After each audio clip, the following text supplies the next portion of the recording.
tajriba quyonchasiman. Men otam ham, onam ham, singlim ham, bolalarim ham, xullas, hammasi tajriba quyonchasi bo'lishgan.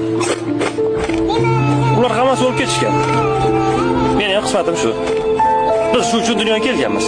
Quyonlar uchun bu sharafli ish.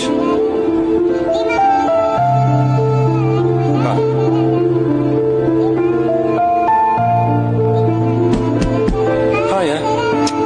İşim boshlandi.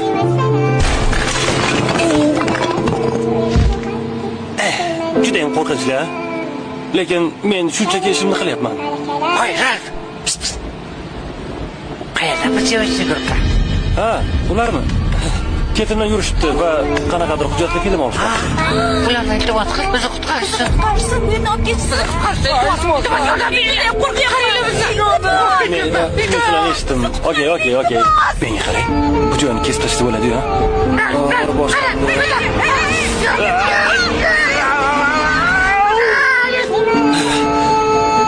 Nima demoqchi edim? Sizlarga murojaatim hayvonlarga yoqqa qarasangiz. To'g'ri turib. Ha, uzr. Men to'g'ri turdimmi? Ha, bo'ladi. Xullas, nima demoqchi edim? Sizlarga murojaatim hayvonlarga tajriba qilib ishlab chiqaradigan kosmetika, ko'zlarga suriladigan shampunlar, quyoshga qarshi kremlar, umuman barchasi vannangizda turgan hamma kremlar, kosmetikalar. Sizlar bo'lmaganingizda men ochig'i ishsiz qolgan bo'lardim.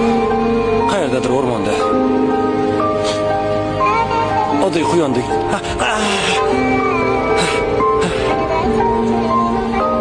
Hammasi zo'r.